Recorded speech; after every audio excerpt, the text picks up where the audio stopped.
Et bonjour à tous pour ce nouveau podcast Swiss Export. Aujourd'hui, on parle d'ESG. Quelles opportunités et quels défis pour les PME suisses? Et surtout, qu'est-ce que ça signifie concrètement ESG? Pour en parler aujourd'hui avec nous, Christian Wallvogel, Managing Partner de la Fondation Renaissance. Le Swiss Export Podcast vous est présenté par Renaissance, Rinus Alpina SA, Schellenberg Wittmer Avocat et UBS. Bonjour Christian.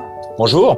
Alors bienvenue, merci d'être avec nous en tant qu'expert dans cette thématique de l'ESG, qui est une thématique, il faut bien le dire, qui est de plus en plus abordée. Alors concrètement, Christian, de quoi est-ce qu'on parle? Alors déjà, l'ESG, c'est un terme qui est relativement peu connu, qui commence à devenir plus connu. E, c'est pour environnement, S, c'est pour social, et G, c'est pour gouvernance. Alors, qu'est-ce que ça veut dire concrètement pour une PME? Pour une PME, ça veut dire simplement le développement durable d'une PME, si on le résume de manière plus simple. Et ça a trois dimensions. Ça a une dimension environnementale, une dimension sociale et une dimension de gouvernance. Alors c'est vrai que c'est une thématique dont on entend beaucoup parler dernièrement, alors que ça n'existait pas du tout il y a quelques années, ou en tout cas on ne le connaissait pas. De quelle manière ces critères se traduisent-ils aujourd'hui au sein des PME suisses? Alors ça, c'est justement la grosse problématique, parce que, comme vous l'avez dit, Mélanie, c'est une problématique qui est arrivée surtout de la partie institutionnelle, ou des grands groupes cotés qui ont commencé à s'intéresser à l'investissement durable parce que c'est devenu une problématique importante pour leurs clients, pour les investisseurs. Et pour les PME, c'est resté un concept relativement obscur. Et c'est ce qu'on a essayé en fait de mettre en évidence de plus en plus, c'est que qu'est-ce que ça représente pour une PME. Alors, on peut donner quelques exemples pratiques pour montrer à quoi ça correspond. On a par exemple été confronté avec une PME à un certain moment qui ne savait pas grand-chose sur l'ESG, mais tout d'un coup qui était dans le domaine horloger, et un de ses clients, un grand groupe horloger, a commencé à faire un audit ESG de sa production. Alors, qu'est-ce que ça veut dire un audit ESG de sa production? C'est de s'intéresser non seulement à la qualité de sa production, mais également aux aspects sociaux et en particulier de sa production. Quel type d'employés, qu'est-ce qu'ils font pour protéger les employés, quelle est la sécurité au travail, etc. Et pour une PME, ce genre d'aspects sociaux était essentiellement une problématique interne à l'origine, et tout d'un coup, c'est devenu une problématique en fait externe, parce que c'était ses clients qui demandaient d'avoir certains critères qui soient remplis pour pouvoir répondre à leurs propres critères, et c'était une grosse société cotée. Alors aujourd'hui, pour les entreprises, est-ce que tout le monde est concerné? Est-ce que tout le monde applique ces conditions ESG? Non, alors aujourd'hui, les PME, c'est un début. On est vraiment au premier balbutiement de l'ESG. Alors certaines PME, ils sont plus exposés, comme je l'ai expliqué. Un des exemples, c'est par exemple des clients qui l'imposent. Un audit ESG, un audit au niveau des aspects sociaux et environnementaux de l'entreprise. Il peut y avoir d'autres PME qui sont dans le domaine public, qui répondent beaucoup à des offres publiques. Et là, souvent, l'aspect en fait traitement des aspects environnementaux devient une partie intégrante de l'offre à remplir. C'est parfois un critère qui est un critère, comme on dit, nice to have, qui est optionnel. Mais de plus en plus dans les contrats gouvernementaux, ça devient un critère qui devient une partie de l'évaluation de l'offre qui est faite. Et puis, il y a le troisième type d'entreprises qui ont souvent des populations ou des employés avec un âge beaucoup plus jeune, et sur lequel ça devient une vraie valeur de l'entreprise de devoir se positionner, de pouvoir donner des réponses claires et nettes à des nouveaux employés sur ces aspects sociaux, de gouvernance et en particulier d'environnement. Mais alors Christian, on peut se poser la question, mais d'où est-ce que ça vient cette volonté? On a compris que d'une part, c'est le client qui le demande, des fois c'est même peut-être les employés, mais pourquoi est-ce que tout d'un coup on se retrouve face à cette demande qui est extrêmement prégnante?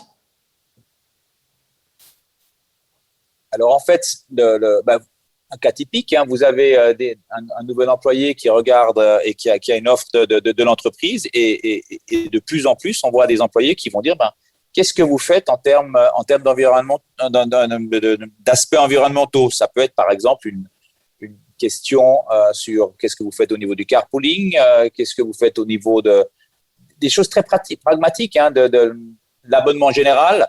Et donc, c'est toutes des problématiques aujourd'hui qui, je pense, il y a 10 ans, on ne se posait même pas la question là-dessus, mais dont les nouveaux employés, surtout dans des branches où, par exemple, on prend l'exemple de l'informatique, où ça devient, il y a une demande énorme au niveau de nouveaux employés, eh ben, c'est des critères qui deviennent non seulement importants, mais qui deviennent critiques aussi dans la décision finale de l'employé de rejoindre ou de ne pas rejoindre une entreprise, indépendamment des conditions financières. Donc aujourd'hui, en tant qu'entreprise, si on n'applique pas ces critères, on devient moins intéressant pour certains employés finalement. Alors, c'est dans le devenir. Aujourd'hui, on est encore, comme j'ai dit, au premier balbutiement. Ça dépend tout de quelles industries on est. Les industries plus classiques qui sont encore très peu concernées par ce genre de problématiques, mais d'autres industries, dans le domaine du marketing, dans le domaine des industries où la population en fait de jeunes employés est beaucoup plus importante, ça devient un critère et les entreprises se doivent de se positionner sur ces aspects ESG pour être compétitifs dans leur processus de recrutement. Alors, si on est une PME et qu'on se retrouve justement face à cette réflexion, qu'on n'a pas encore vraiment entamé ce trajet, ce parcours, parce que c'est quand même un long parcours, c'est quoi les conseils? Par quoi est-ce qu'il faut commencer? Alors, on a été confronté juste de voir de quelle perspective je parle aujourd'hui et d'où je viens. En fait, nous, au sein de la Fondation Renaissance, c'est une fondation qui existe depuis plus de 20 ans. C'est une fondation de placement, donc on est des investisseurs qui investissent dans des PME suisses dans des cas de succession. Donc on a fait une quarantaine de transactions justement depuis 20 ans de reprise de sociétés de PME suisses dans le domaine des successions. Et on a été justement confronté avec ça. On se dit qu'est-ce qu'on peut mesurer en termes de ESG? Parce que c'est un concept, investissement durable, investissement périn. C'est tous des concepts qui sont difficiles à traduire d'une manière concrète. Et puis, on s'est dit, mais qu'est-ce que ça représente vraiment en termes de S et G? Et c'est ça à quoi on s'est affairé et on a réalisé qu'on était limité, nous, en interne, pour pouvoir le faire. Et c'est à ce moment-là qu'on est rentré en contact avec l'Université de Zurich qui, elle, avait commencé à développer justement un outil qui permette aux PME, et pas aux grands groupes, mais vraiment adapté aux PME, de mesurer de manière simple mais compréhensible ce qu'on se fait comme idée de l'ESG. Alors, vous pouvez nous expliquer un petit peu ce concept, concrètement, ça fonctionne comment, c'est quoi? Alors, par exemple, pour donner des exemples très concrets, on regarde l'aspect sociaux. Comment est-ce qu'on mesure l'engagement social d'une entreprise? En fait, c'est ça. Quel est l'engagement social? Quel est l'engagement environnemental d'une entreprise? Quel est l'engagement au niveau de sa gouvernance? Alors, dans l'environnement social, on mesure, par exemple, les critères classiques de ratio homme-femme, prenant en considération que certaines industries sont plus marquées par des ratios plus déséquilibrés que d'autres. D'autres qui sont maintenant des grands sujets, c'est on mesure le congé paternité. Est-ce qu'on se limite au strict minimum ou pas? Est-ce qu'une entreprise, un autre gros sujet dans le domaine social, c'est les caisses de pension, qui était un sujet complètement absent avant. L'employeur, est-ce qu'il fait le minimum? Le minimum syndical, est-ce que c'est vraiment le minimum du minimum au niveau de sa contribution? Est-ce que c'est 50-50 employés-employeurs? Est-ce que c'est plus, c'est 70 employeurs, 30% employés? Quel est le pourcentage du salaire qui passe dans la caisse de pension? Donc ça, c'est typiquement des critères qui vous aident à mesurer l'engagement social d'une entreprise. Des choses encore plus concrètes, c'est par exemple, on mesure le nombre de participations aux journées JOM. C'est un critère qui paraît en tant que tel individuellement pas très important, mais si vous avez des critères une multitude de critères, on en mesure environ 30 dans le domaine social, que ce soit les caisses de pension comme je l'ai mentionné, participation aux journées JOM, au niveau par exemple aussi le nombre d'apprentis, vous commencez à avoir une belle vue d'ensemble de ce que l'entreprise fait au niveau social. Alors justement, en quoi est-ce que c'est une plus-value pour l'entreprise? Alors, comme je l'ai expliqué, donc il y a le côté image qui est très important, mais ça s'associe aussi, surtout dans le domaine gouvernance, je pourrais y revenir après, mais aussi à une bonne gestion de l'entreprise. ce qu'on réalise quand même aujourd'hui, c'est pas un rapport de cause à effet, mais il y a quand même les entreprises qui ont, et ça c'est sur l'expérience qu'on a faite dans les entreprises dans lesquelles on est investi et on a mis des programmes ESG en place, on a quand même réalisé que les entreprises qui financièrement en général étaient très performantes avaient également un bilan ESG qui était relativement positif, même très positif. Donc, ça donne non seulement, ça reflète pas la santé financière de la société, mais ça reflète une attitude, premièrement, et puis deuxièmement, de l'entreprise et de ses dirigeants, et puis deuxièmement, une sensibilité et une bonne organisation de l'entreprise. Il y a aussi un sujet qui revient maintenant beaucoup sur le devant de la scène par rapport à tous ces critères qu'on met en avant et qu'il faut appliquer dans les entreprises, c'est le greenwashing. Parce qu'on le sait très bien, ça attire quand même le client de dire qu'on applique ses valeurs. Alors, où est-ce qu'est la limite? Quelle est la frontière en fait? Alors ça, on a un bon exemple dans le domaine de l'environnement parce qu'on a commencé à leur dire, vous pouvez mesurer votre impact sur le CO2. Parce qu'on entend à gauche, à droite, tout le monde fait des impacts sur le CO2.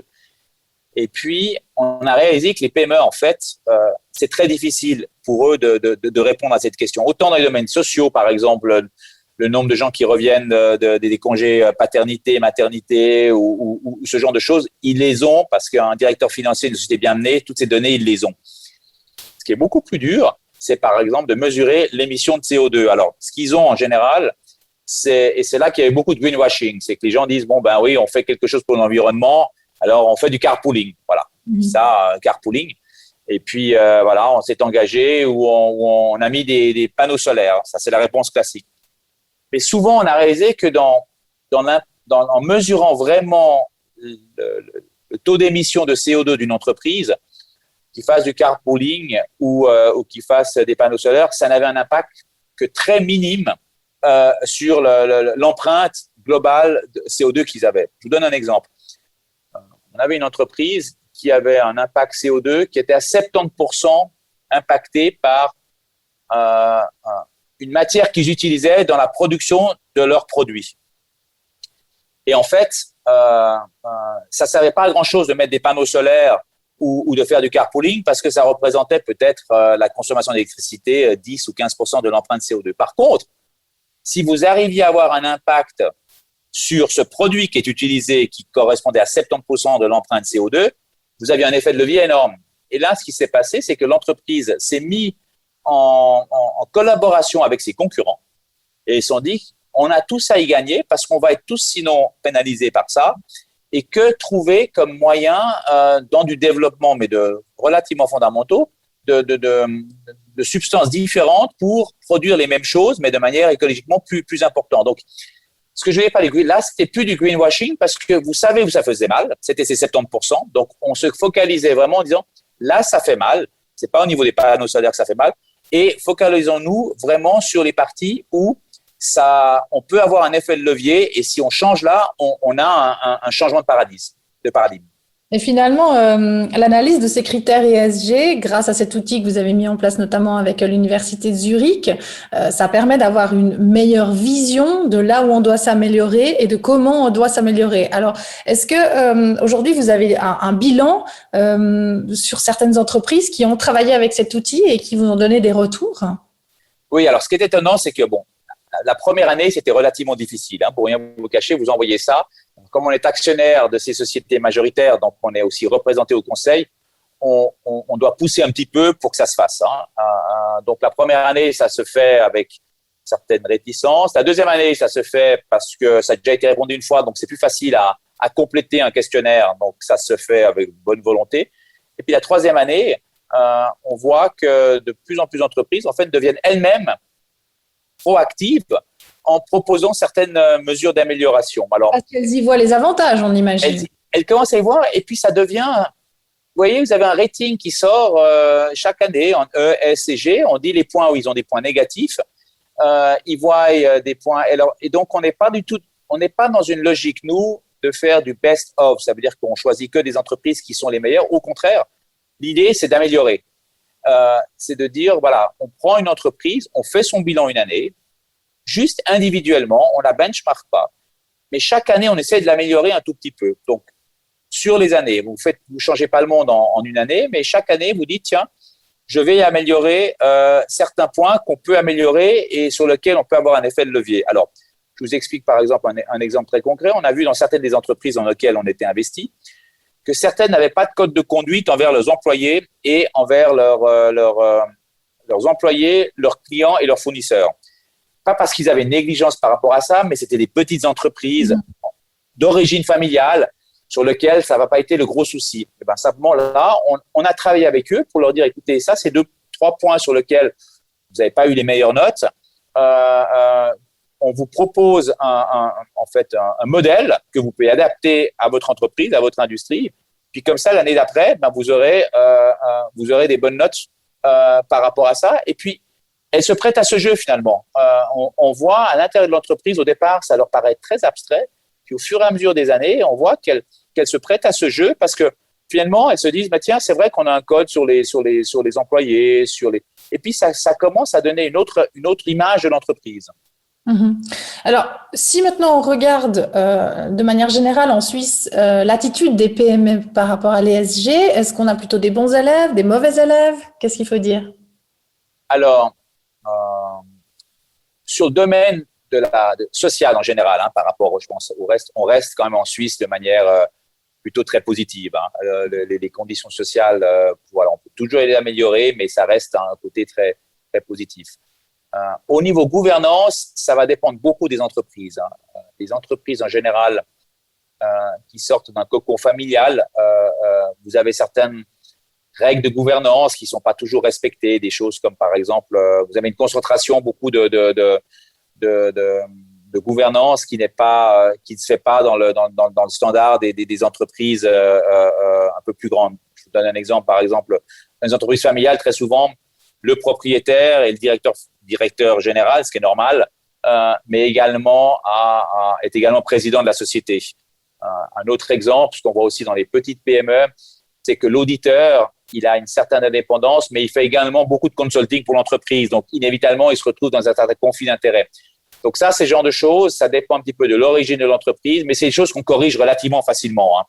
Avec une bonne volonté, vous diversifiez le conseil d'administration, vous prenez des auditeurs vraiment indépendants. Le point faible aujourd'hui, ce qui est surprenant en fait, parce que c'est là dont on parle le plus, c'est quand même au niveau environnement. Pas parce qu'il y a un manque de volonté, mais c'est un manque de connaissances. Aujourd'hui, on parle de CO2 à gauche, à droite. Ça touche beaucoup les sociétés cotées, mais pour les PME, comme j'ai dit avant, ça reste un domaine où en fait, alors ils ont du waste management, ils prennent certaines mesures, mais vraiment dans la partie émission de CO2 et puis plus global, qu'est-ce qu'on fait pour réduire notre CO2? Comme on n'a pas encore les bons outils, c'est un point qu'on considère comme encore faible aujourd'hui. Il y a peut-être un manque de prise de conscience? Non, parce que le manque de prise de conscience, la prise de conscience, c'est que sur les trois, entre le E, S et G, les aspects sociaux, on en a toujours parlé, les aspects de gouvernance aussi, mais les aspects environnementaux, c'est ce dont on parle le plus aujourd'hui. Mais c'est simplement pour une PME aujourd'hui se dire, quel est mon bilan CO2? Alors, vous avez le bilan CO2 qui est ce qu'on appelle, de manière un peu plus technique, mais scope 1, scope 2, scope 3. Scope 1, c'est essentiellement qu'est-ce que j'utilise comme électricité. Scope 2, vous allez un peu plus loin, mais scope 3, c'est vraiment, non seulement, c'est qu'est-ce que j'utilise pour faire le produit, qu'est-ce que je pollue en tant que produit, mais si vous allez encore plus loin, vous dites, tiens, une fois que le produit est sorti, qu'est-ce qu'en font mes utilisateurs? Quel est tout le domaine du recyclage? Et ça, si on va avoir une vue complète d'un bilan CO2 d'une entreprise, même pour une PME, ça prend une certaine complexité. Ouais, on imagine, et c'est pour ça que là, il faut être accompagné. Il y a une enquête aussi qui est sortie sur le changement climatique qui a été faite par le cabinet Deloitte, je pense. Il y a peut-être des éléments de cette enquête que vous pouvez nous donner, qui sont des exemples concrets justement par rapport à ces critères environnementaux. Alors nous, on l'a fait d'une manière très modeste dans le cadre de notre portefeuille. Donc notre métier, c'est l'investissement des PME. Donc ça, c'est notre métier de base. On a développé cet outil avec l'Université de Zurich pour justement remplir en fait un manquement qui existait aujourd'hui. Par contre, ce qu'on a toujours voulu faire, c'est développer cette plateforme pour d'autres PME. Et justement, l'Université de Zurich, ce centre pour le développement durable, a justement l'objectif maintenant d'autres investisseurs et d'autres banques institutionnelles se sont joints à ce projet pour justement créer une plateforme qui sera non seulement disponible pour les sociétés du portefeuille de Renaissance, mais de manière beaucoup plus importante pour les PME en Suisse de manière générale. Et il y a tout un projet en phase de développement maintenant avec certaines grosses banques qui se sont en fait rattachées à ce projet et qui sont en train de financer toute une version en fait internet de cette plateforme. Il y a un double avantage à ça, c'est que cette plateforme sera disponible de manière beaucoup plus large, ce qui était le but. Et puis deux, on espère à moyen terme, ça va permettre de développer en fait des benchmarks entre entreprises. Parce qu'aujourd'hui, on a une quinzaine de sociétés qui ont répondu à ça. C'est statistiquement pas suffisant pour développer un benchmark. Et si vous commencez à en avoir une cinquantaine, une centaine, surtout par industrie, c'est ça qui est intéressant et pas simplement à travers toutes les industries, vous pouvez commencer à avoir des benchmarks et ça va créer probablement une certaine émulsion entre ces entreprises pour dire, tiens, j'aime plutôt être mieux best of que le dernier de la liste. Voilà. Oui, en général, c'est plutôt comme ça. Donc, ça va créer des lignes, en fait, des lignes directrices. Ça va donner le chemin à prendre pour les autres. Maintenant, si on regarde de manière conclusive, quels sont les défis pour les ESG dans les entreprises? Alors aujourd'hui, cette première étape dont on vient de parler aujourd'hui, c'est vraiment donner un outil aux entreprises pour mesurer l'ESG. Donc, ils arrivent aujourd'hui à mesurer l'ESG. Les manquements qui manquent encore ce qui manque encore pour le développement et la chose suivante, c'est aujourd'hui ces données sont données d'une manière volontaire. La prochaine étape dans l'ESG, ça va faire comme dans le domaine financier, ça va être l'audit de ces données. C'est pour de dire, tiens, on a un bilan ESG qui est audité. Comme aujourd'hui, une entreprise, elle a ses chiffres qu'elle donne à ses auditeurs et puis elles ont des chiffres financiers audités. Aujourd'hui, on n'en est encore pas du tout là. C'est vraiment sur une base volontaire, d'abord de participer, de donner ces chiffres. Et puis après, je pense dans une prochaine phase, il y aura vraiment une phase où les chiffres devront être audités analysés, puis audités, puis se dire voilà, on donne que la consommation est de temps, il faut vérifier que la consommation, on a tant de personnes qui sont revenues un absentéisme de temps, on va le faire vérifier. Ça veut dire qu'il y a vraiment des auditeurs qui iront dans les entreprises, comme ils font pour les chiffres financiers, et puis qui diront tiens, on va auditer le bilan ESG d'une entreprise. Et à ce moment-là, vous aurez non seulement un bilan ESG, mais vous aurez un espèce de timbre dessus en disant voilà, ça a été audité par vraiment que les grands de ce domaine aujourd'hui qui font l'audit financier ont tous aujourd'hui un département, alors encore petit, mais qui fait de l'audit ESG. Donc ça, c'est le premier challenge. Le deuxième, c'est que c'est l'uniformité des méthodes. Aujourd'hui, nous, on a pris cette initiative pour en fait combler un manque, mais ce qu'on espère, c'est justement qu'elle se développe. On en a peut-être avec l'Université de Zurich la paternité, mais l'idée, c'est justement qu'il y ait beaucoup de pairs autour de cette initiative pour qu'elle devienne relativement acceptée par un certain nombre de PME et qu'on ne développe pas qu'il n'y ait pas une multitude d'initiatives pour développer sa propre méthodologie. L'idée, c'est plutôt… Créer une homogénéité, en fait. Exactement. Ça, c'est très important parce que quand vous avez homogénéité et puis acceptation plus globale, à ce moment-là, vous pouvez développer des vrais benchmarks. Oui, il y aura plus de fiabilité qui en découlera, en fait. Donc, si vous avez fiabilité des informations avec l'audit, homogénéité d'une plateforme avec beaucoup qui participent et du benchmark, vous commencez vraiment à avoir un étoffe ESG qui devient vraiment, vraiment concluant. Donc, je pense que vous serez d'accord avec moi pour dire, Christian, qu'au final, l'ESG, on a peut-être l'impression que c'est une contrainte en tant que PME, mais au final, on se rend compte que c'est vraiment plutôt une ou des opportunités. Alors, c'est tout à fait une opportunité. C'était aussi un mot très à la mode, mais beaucoup de ces critères, c'était du critère de bon management à l'époque. Si vous traitez bien, si on le résume de manière très claire, le social, c'est traiter bien vos employés. Toute bonne entreprise, alors on le met sur un nom relativement sophistiqué, ESG, mais aujourd'hui, vous faites quelque chose pour vos employés, vous êtes un bon employeur, vous avez des bonnes notes au niveau social. Vous avez une bonne gouvernance d'entreprise parce que vous avez une bonne management du risque. Vous avez des bonnes notes en gouvernance. On le met maintenant sous ces acronymes ESG, mais d'une certaine manière, il n'y a pas grand-chose de nouveau, mais on le met surtout beaucoup plus en évidence. Donc, un bon employeur, un environnement, et l'environnement doit encore être compensé, exactement. Voilà. Bon, Christian Valvogel, merci beaucoup d'avoir été avec nous aujourd'hui pour ce podcast Swiss Export et de nous avoir parlé d'ESG, de nous avoir illuminé, on va dire, ou en tout cas nous avoir donné les principaux aspects auxquels il va falloir faire attention dans les temps qui arrivent. Merci beaucoup à vous tous de nous avoir suivis aujourd'hui. À très bientôt pour un prochain podcast de Swiss Export. Au revoir.